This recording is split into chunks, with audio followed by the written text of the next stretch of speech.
Hey there, John Gibson here. I'm back with some more information for you. Now, if you have PCOS, there's something that I see a lot of people ignore and not worry about. So again, if you have PCOS, you need to lose the weight. Why? Because when we lose weight, we lose fat. What happens is it helps improve our menstrual cycles. It helps improve hormonal profiles and things like that. PCOS is one of the very few conditions where I will say that you need to lose the fat, whereas other conditions, like, it may help out. With PCOS, we know for sure it does. But it's difficult, right? There's a lot of things going on that get in the way of you being able to lose the weight you want to lose. Now, one thing that tends to get in the way that no one likes to talk about, or I don't see a lot of people addressing, it might be a little thing here or there. Usually we talk about, oh, you've got to avoid these foods, or gluten's bad, dairy bad. And if you know my feeling on that, I've got some other videos that talk about those things where gluten's fine, dairy's fine for most people. Yeah, some people there's an issue, but for most people it's totally fine, right? But this one thing, okay, let me kind of explain what it can do, right? If we do this one thing, it can actually make it so your appetite is very low, right? If we do this one thing, it can actually boost your metabolism, make your metabolism go a lot faster, okay? And if we do this one thing, it actually raises your fat-burning hormones. But again, when people, they think about this, they don't think about those things. And a lot of people don't want to talk about this. We brush it under the rug like it doesn't matter as much, or it might be a little side note, okay? But that one thing is sleep. If you're not getting the sleep that you need, you're going to have some other problems. So for example, actually, let me share this with you really quick. So we've got this whole obesity epidemic happening here in the US, right? It's actually spreading across the world as we start to westernize the rest of the world and things like that. We see those areas start to gain more and more weight. And here's an interesting thing. We always want to blame it on something, right? So we're blaming it on gluten right now. Gluten's the cause of all of this, or it's carbs are the cause of all of this. But when we really go back to the beginning, yeah, there's a lot of things that play into it. I'm not saying it's just one thing, and I'm not saying that maybe the amount of carbs we're eating is part of the issue or not part of the issue, right? But here's what happens. Back in like the 70s, when you watch the whole curve, like everyone's weight in the US is right around here, and then all of a sudden, right around the 70s, we start to see everything rise, and we start to see the obesity epidemic start, okay? And to this day, we're still blaming it on everything else, going, oh, it's the carbs, or it's the fat, or it's the whatever, right? Or it's the processing.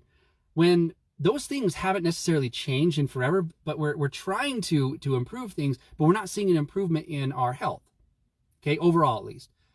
But the thing that has not changed, and the things that people keep trying to decrease more and more, is the amount of time we're sleeping.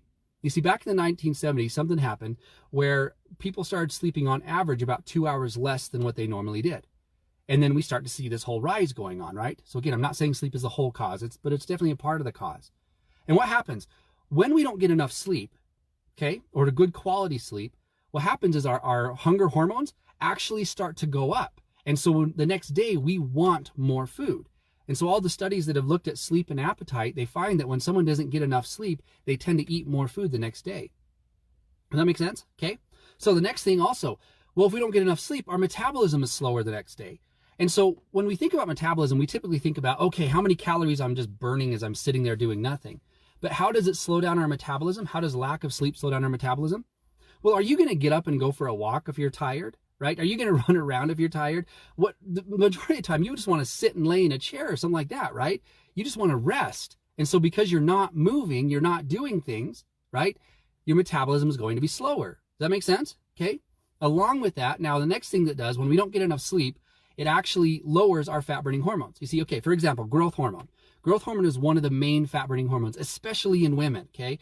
And what it does is it goes to your fat cells and it opens up your fat cells and allows you to release fat so you can go and burn it, right? Okay. Well, during the night, when you get a normal night's sleep, what should happen is growth hormone rises, and it rises for several hours while you're asleep. Okay. Excuse me. And with that rise, now you're going to be burning more fat. And then as you wake up in the morning, growth hormone tends to be a little bit higher still, and you're going to still be burning fat, right? Okay. But when we're not getting the sleep we need, we don't see that rise and fall in growth hormone that we need to see. And so you're going to be burning less fat. Does that make sense? Okay. So sleep is extremely important. And I know someone with PCOS, when you have that condition, sleep sometimes is an issue. Okay. And so the things I'm going to share with you in just a minute, this is why it's even more important that you do these things. Okay. So number one, I'm going to share 3 things that you should avoid to help make sure that you're getting your sleep. And you don't have to avoid them completely, but maybe there's a certain time of day that you can have these things and avoid them at different times of day, right? Or avoid them completely, depending on you and your individual situation. So for example, number one is caffeine. Now, I know when I say that, a lot of people's ears perk up and go, no, I need my caffeine.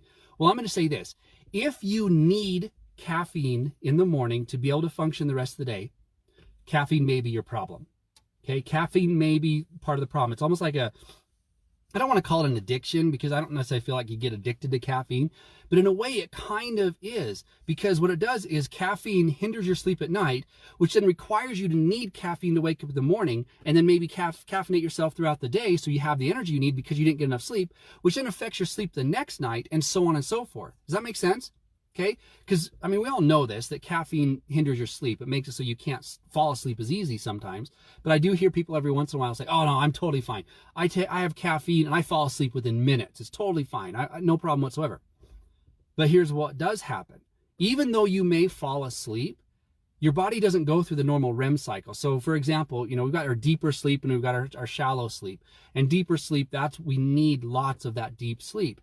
But what tends to happen is we should go through a cycle where we drop down, we come back up, drop down, and go in that, right? Well, with caffeine, what we find is either we don't necessarily drop down those REM sleeps very deep, or like maybe don't even drop at all, but it's just kind of the surface sleep the entire night, or we don't go as deep as we need to, okay? So we need to make sure that we're being responsible with our caffeine, and I know that this can be difficult for a little while, but again, the caffeine you're consuming may be affecting your sleep, which is requiring you to need more caffeine. So if you wake up in the morning and you can't function without your caffeine, caffeine might be the problem. Okay? Does that make sense? Right? So here's an example with the caffeine. Caffeine has what we call a 5-hour half-life. And what that means is it takes 5 hours for you to break down half of your caffeine, half the caffeine in your system. So you lose half of it after 5 hours. Another 5 hours, you lose half of what's left over. So let's say you had 100 milligrams of caffeine. Well, 5 hours later, you're going to have 50. 5 hours after that, you'll have 25. And 5 hours after that will be like 12.5, yeah, right? And then so on, okay?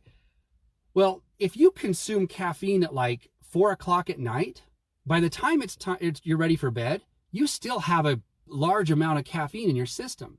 And now it's going to affect your sleep. So if you need and want to have caffeine, keep it to your mornings. My recommendation is to always stop consuming caffeine after noon, right? So once noon hits, do not have any more caffeine the rest of the day. And if you really need to function and you're struggling, allow it to happen for a day or two. Maybe it might take a week, but eventually your body will get to that point where it can start sleeping better at night. At least that's the hope, right? There may be other things we need to do, but that's the hope, is you can get that sleep you need so you don't need the caffeine in the morning, right? Years ago, I was at a conference. So I worked at a gym where we'd have these early morning meetings every once in a while. We'd all drive to a certain area. I was in Texas. We'd drive to a certain area, San Marcos area. We'd get there and we'd go to this hotel and we'd have these big conferences there, right?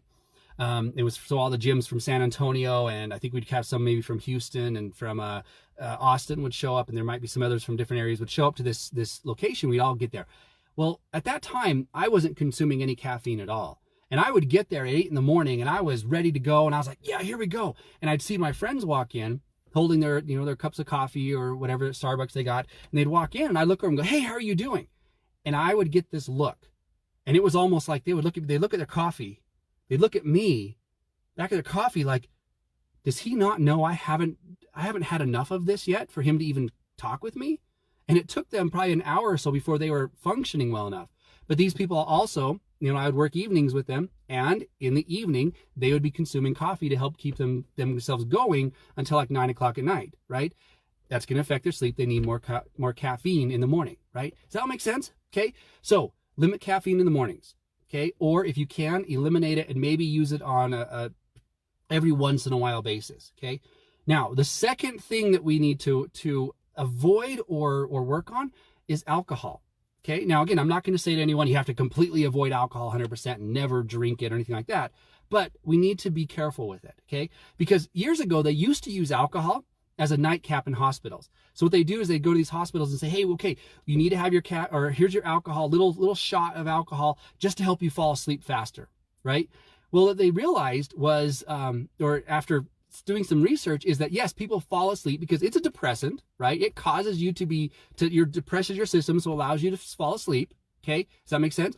But Just like with caffeine, it affects the REM cycle, so you don't go into your deep sleep. What they found, if I remember right with this one study, you fell asleep, you went into REM sleep really quickly, came out of it, but did not go into REM sleep the rest of the night. Does that make sense? Okay, so alcohol can block that REM sleep, and it can make it difficult for you to feel rested by the end of the day, or sorry, by the time you wake up in the morning. So what does that do then?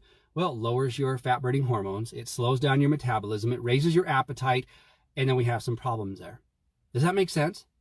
Okay, now the last thing. Now this one, you may have heard this one before. I've always kind of talked against it, but there may be a case where we need this, okay? You may have heard this before, where you should not eat after 7 o'clock or 8 o'clock at night, something like that, right? Now, here's where the myth is, okay? The myth is that if you eat at like 8 o'clock at night, your body somehow metabolizes that differently. And instead of burning it, it stores it. I'll hear that all the time. That's not what happens, okay? That's not what happens at all. Just because a certain time of day, you hit a certain time of night or whatever, your body doesn't all of a sudden go, hey, you know what? We were sending you to the furnace to be burned, but now we're going to send you to the closet to be stored. No, it doesn't do that, okay? It doesn't change your metabolism at all. But here's what eating late at night can do, potentially, right? And so this might be a good idea and an argument for not eating after dinner or not eating a little bit later, okay? One thing that it potentially can do is it may make it more difficult to fall asleep. And this is an individual thing. If you're someone who can eat at like 10 o'clock and then go lay in bed at 10:30 and fall asleep right away, it doesn't matter what time you eat. You can eat at 10 o'clock. That's totally fine. Okay? But if you eat at 10 o'clock and you try to go to bed at 10:30 and you're just sitting there wide awake, staring at the ceiling, your energy is a lot higher because of that, and you're noticing there's a difference when you eat at night, then maybe for you, we need to make sure that we're not eating after a certain time of night, right? Again, not because your body metabolizes things differently and stores things or burns things or whatever differently, but because it might affect your sleep, okay? So again, those are the 3 things I would start doing or start avoiding, at least for now. There's so much more we could go into with sleep rituals and certain certain supplements that can help out with sleep, and different things to help you sleep better. What time of day to exercise that may potentially help your sleep. There's a lot of different things, okay? But those 3 things. Number 1, caffeine. Try to keep your caffeine before noon, okay? Or eliminate it completely. Number 2, alcohol. Limit your alcohol. Try, don't have it every single night. Don't have it, maybe not even a few times a night. Maybe limit it to once a week or something, or maybe even less, depending on what your needs are, right? Okay. The 3rd thing is eating late at night. Try to avoid that if you can. Again, not because we're trying to change your metabolism or store fat or whatever, but specifically because it might affect your ability to go to sleep. Okay. All right. That's it. Those are things. So get better sleep. It will help out your PCOS. Do the best you can. Again, there's more that we could dive into. And one thing I will recommend, if your sleep is being affected, I would recommend going to your doctor and getting a sleep study done to see if there might be some other underlying causes. I've had several people who were struggling to see the results they wanted to. We sent them to the doctor, find out they have sleep apnea. We take care of the sleep apnea. They start seeing better results right away. Okay? All right. I will talk to you all later. Hey there, I hope you liked this video, and I hope you got something from it, something you can go and apply today. And if you did, go ahead and subscribe to the channel and like this video. And more importantly, go ahead and share it with your friends so that they can get the same benefit that you have. Thanks for watching, and I've got more to share with you in the coming weeks.